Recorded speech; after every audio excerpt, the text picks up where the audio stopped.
economic sense. If your rum is garnering higher prices than your sugar, you're going to make more rum.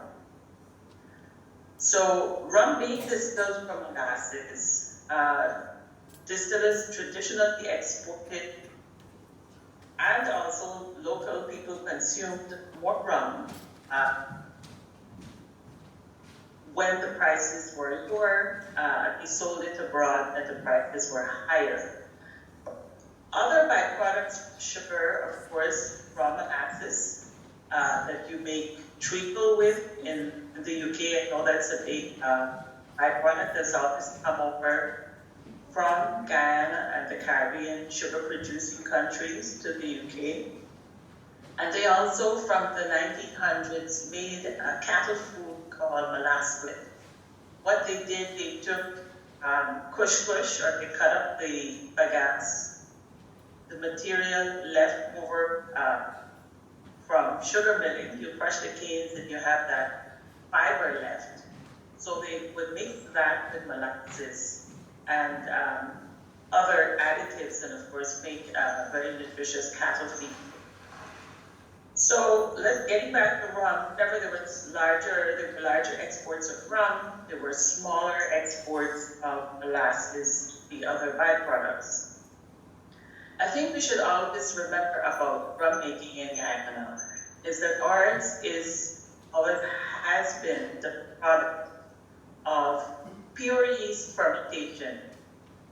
So to speak, it doesn't have a higher flavor like, for example, the Jamaican Appleton rums, where the wild yeast and other bacterial organisms are allowed to set in the wash and increase at the expense of good yeast, or what they call yeast proper. So ours traditionally our rum has had a very different taste from the rum produced by other islands, or so from Jamaica. So let me give you a few historical highlights that help to establish our context, the context for our talk today. Looking back to the 17th century, our sugar and rum was on sale in what's now known as the Netherlands, in Middelburg in the province of Zeeland. In 1661, the Jewish refugees had come over from Brazil and had settled on the Pomeroy River, my home river, incidentally, and a few plantations there had been set up, and of course with the labor of enslaved people, the Dutch refugees from Brazil were making sugar on the Pomeroy in 1661. And keeping to our theme of rum, an inferior, so-called inferior rum was being made at that time, and it was called Kilton, K-I-L-T-U-N.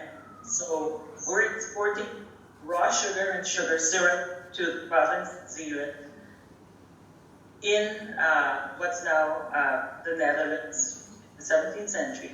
And we were also exporting an inferior rum called Kilton. Fast forward to the 1800s, of course by then we had 100 plantations up on the coast, mainly Essequibo and Berbice then, not so much Demerara yet. But access to rum, of course, by enslaved people was always restricted. Of course, planters claimed that it was a good policy practice to limit the availability of rum to enslaved people, ostensibly to reduce the risk of drunkenness and rioting on the plantations. Of course, they had found out that if you give rum to a working man, ostensibly too, that made him something happier. So rum on estates where enslaved people were held and were working was always a sort of how would you say it, a treat. So to get enough, or even a cup or two from your master at the time, we're talking about pre-emancipation, pre-1834 Guyana, British Guyana, Esquimalt, Demerara, and Berbice, it was a sort of a treat. Sugar estates could sell only 1 gallon to a free person. That free person had to have a permit. You couldn't just go into a rum distillery on an estate and buy rum at that time. You had to be a free person, and you also had to have a permit. There were a few rum shops in Georgetown, the town of New Amsterdam, and surprisingly maybe in Haika. Only those 3 sites you had rum shops that sold rum openly. So we moved to 1834 and we have emancipation. The enslaved are free, and the first indentured Chickees are, as people, to play an important part in the sale of rum, arrive in Guyana. By 1844, we find that more than 50% of rum shopkeepers were Portuguese. This is up and down the parish of St. Paul, which we know is practically from BV, I think, to Namprel. So by 1844, more than 50% of rum shopkeepers were Portuguese. And of course, this contrived by the white colonial elite at the time. The Portuguese, of course, were for relation between the indigenous people, the newly slaves, the white colonial elite. So when the Portuguese were brought in, right away it was noticed that they had an affinity for commerce, and the colonial elite decided, we have a population here that's already used to buying and selling. Let's raise more money via colonial taxation by giving them non-licenses. So by 1844, 50% of rum shopkeepers were Portuguese. By 1852, a whopping 75%. And by 1865, 90% of rum shops were owned by Portuguese people. So by then, of course, rum was big, almost as big as sugar, and even bigger in terms of prices. So by the 1870s, each sugar manufacturing, each plantation that was manufacturing sugar had its own distillery. So you would go to a typical sugar plantation, let's say on the Bar Coast, and if you were moved to the Blairmont or the West Bank, 2 ways or one of those. And you could see some characteristic buildings. Of course, you would see the mill house or the engine house for crushing the sugarcane. You would see the boiling house where they processed sugar syrup, the curing house where the sugar was actually crystallized. But you would also see a rum distillery. Every estate had its own distillery and was manufacturing its own versions of rum. Fast forward to the 1930s, sugar had undergone a series of crises in terms of importation into England. We lost protected markets. Our estate equipment was also very old, but we still had a rum production, viable rum production segment of the industry. By then, each estate carried its own unique identification mark, and some of these are still held by Demerara distillers. I have included with this talk a list of items for further reading, and one of the websites that you can go to right now, Demerara Distillers, is a very good website that talks about the heritage of rum in Guyana. So we had Port Moran rums had the PM mark. You see EAP still carried from white vinegar in Guyana, but originally that mark was used solely by Anwar Estate. And that estate had been owned by a man called Edward Henry Porter. So you see EHP, I think back to more estate, the mid-19th century, 1850s, 1860s, when it was owned by a man called Edward Henry Porter. I-flood, surprisingly, smart is still used by some of the rums blended by distillers. Its ICBUs, Kelvin was SWR, Albion was AN, LBI, of course, you know, is foreign intention for sales, VSG, and so on. So moving forward to the 1890s, we find the Guyana rums, of course, continued to benefit from strong consumer appeal for this taste. People naturally, especially if you've tasted of the rums of the Caribbean, Guyana rums have a distinct and unique taste and flavor. Moving forward to the 21st century, we find that a lot of things have happened. The sugar industry in Guyana is no longer up and running, I would say. I want to say viable, but viability is a loaded term, so I won't go there. There was a plan, two plans of my intention. One was a Caribbean rum group meeting held in 2015.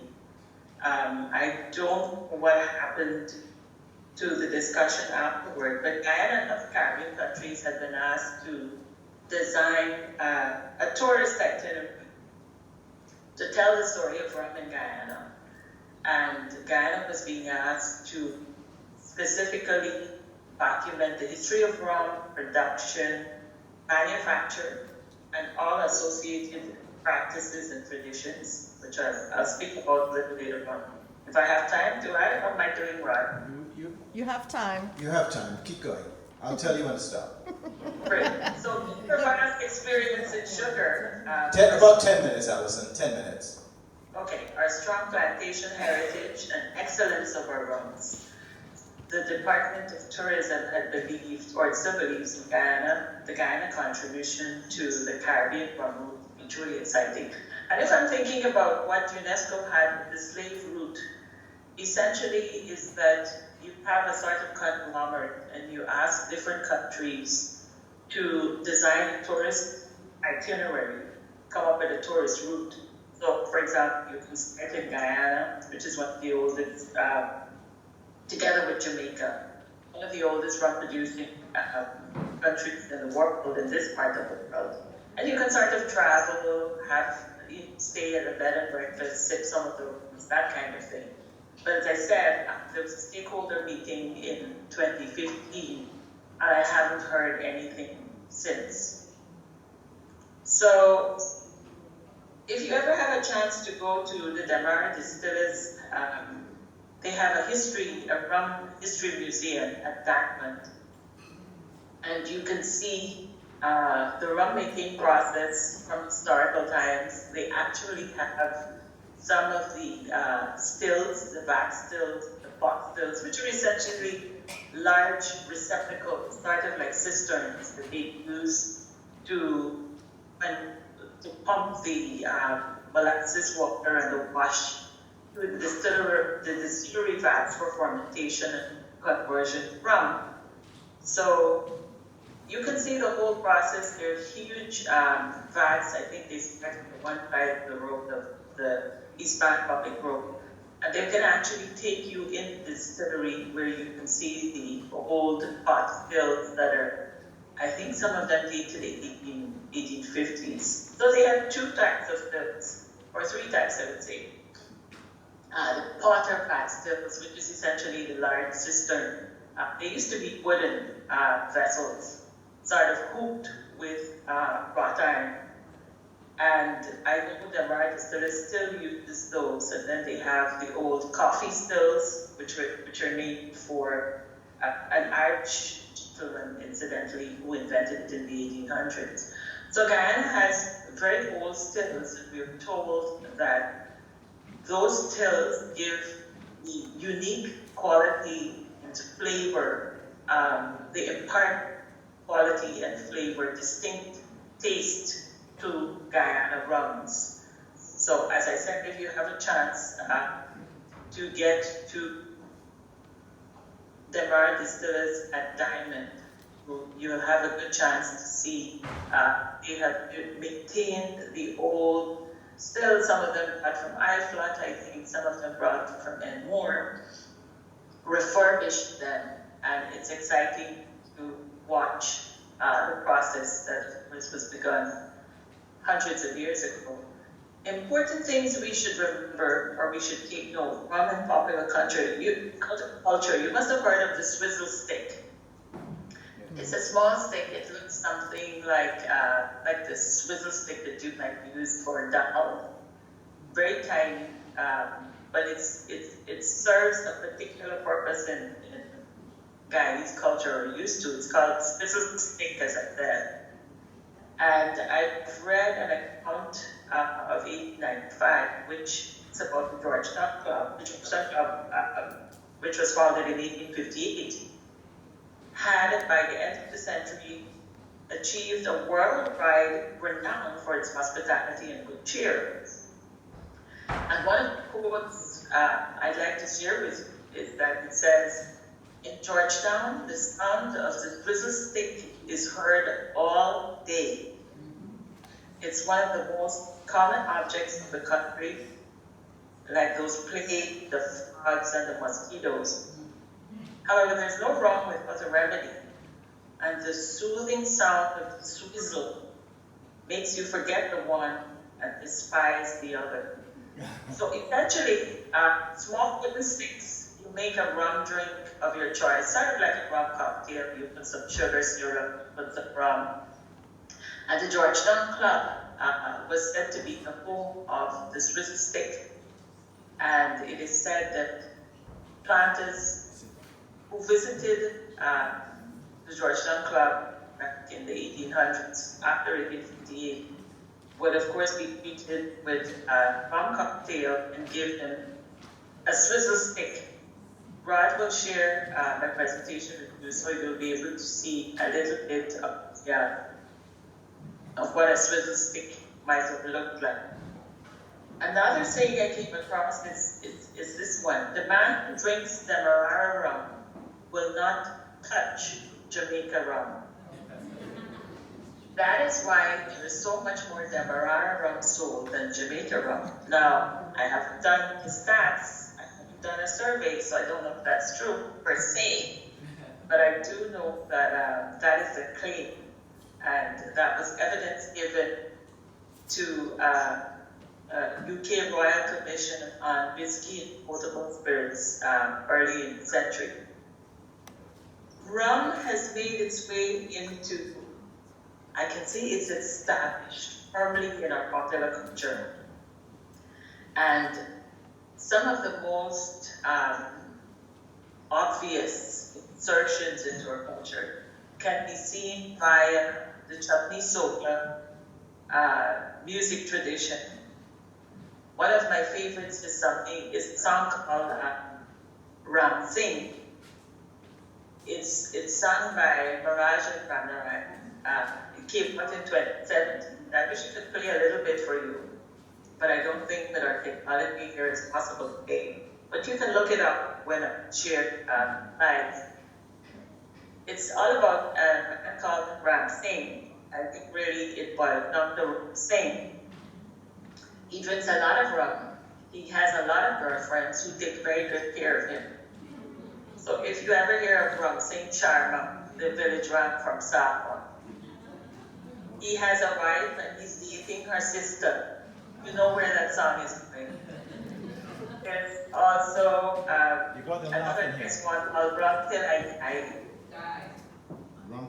that you may know as a Desh Samaru, a chutney song from Trinidad. Rum is My Lover is a Ravidi hit. And there's another woman that's produced, I know about a Guyana called Rum in the Morning. And those are only a few that I know of. I suspect rum has become so popular in our culture that we have a lot more songs. I haven't explored the poetry of Rome. I expect that it is prominently in a few plays as well.